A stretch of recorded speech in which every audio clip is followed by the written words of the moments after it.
lot about the price of Bitcoin and other major cryptocurrencies, but we do not discuss too often the process behind actually continuing to build the blockchain itself, the mining process that creates additional Bitcoin, additional Ether, so on and so forth.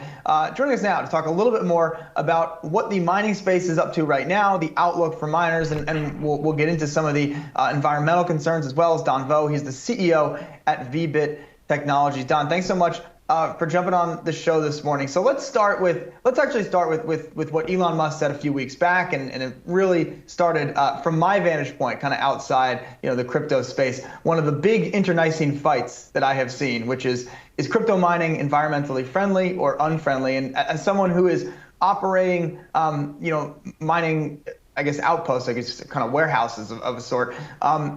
Where do you come down on that issue, and how do you answer, I guess, that kind of question from folks that certainly have it for you? Well, actually, what I see is I think Elon Musk is wrong, or maybe he's just setting up, like a story for his front and his future endeavors into the Bitcoin mining space. But the reality is most Bitcoin mining data centers are actually using renewable energy, like VBIT's data centers. We're using hydroelectric power. Most of the mines in China, of course, there are some mines that are still using, coal powered, but a lot of them are using hydro. A lot of them are using solar energy, which are all renewables. And I would say right now, more than 50% of the Bitcoin mining energy that is being used is already green energy. Don, so if that's the case, should Elon Musk continue to have the influence that he does over Bitcoin and the rest of the crypto space?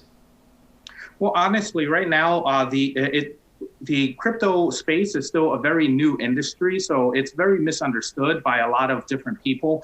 And Elon Musk being, trading spots, being the richest guy in the world between Elon Musk and Bezos, he's going to carry that type of influence on, his following on a lot of different people that doesn't really understand the space. I think over time, when it becomes a more established industry, a lot of people are going to realize that, okay, there's more to this story. I have to do my own due diligence, and I think cream always rises to the top, and the crypto space is here to stay, and it's going to solidify itself in the near future.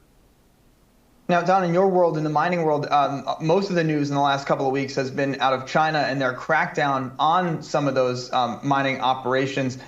Your argument, at least in the notes you sent over to us, is that this is a positive for you, and you're operating mining operations here domestically in the U.S. I guess, could you sketch out for us why the industry, or why so many initially saw China's crackdown as a negative, and then sort of how you're seeing it on the other side of that coin? Well, actually, before the crackdown, over 65% of Bitcoin mining has been done in China. And I think China has made a really big mistake by banning Bitcoin mining or cracking down on the Bitcoin mining space, because they're going to be losing out on billions of dollars worth of revenue in that space for their country. And they're driving those miners.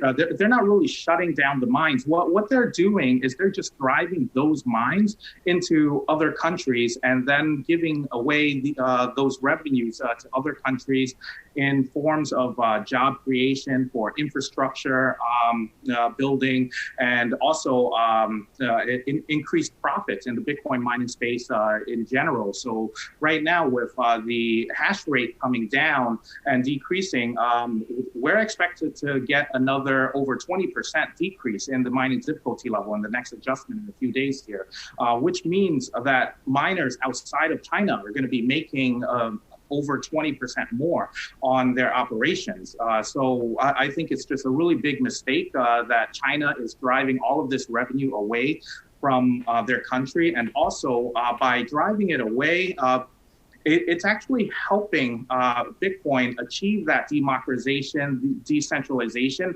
that Satoshi had initially envisioned, right? Because there should be no country that owns more than 51% of the mining hash power, because that would put, the too much power into the government's hands of that country to potentially attack the network with a 51% attack. And being a communist country, it's more of a possibility for China. But also, what like this crackdown shows is Bitcoin is resilient. Not even a powerful country like China can shut down the Bitcoin network, because they would simply just like shift to another country and give other countries more opportunity to get a foothold on it. Sure. Don, since in the 30 seconds that we have left, with the latest crypto winter we are in fact in, has your business taken a hit? Actually, with the mining difficulty level decrease and the increase in demand from the Chinese miners, our business has actually been increasing.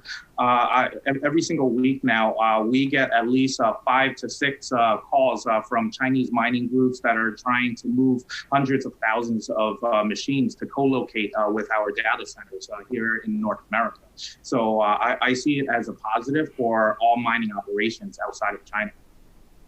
All right, Don Vo, CEO, VBIT Technologies. Don, appreciate the time this morning. Thanks for walking us through some of the dynamics we're seeing in the mining space. Appreciate the time.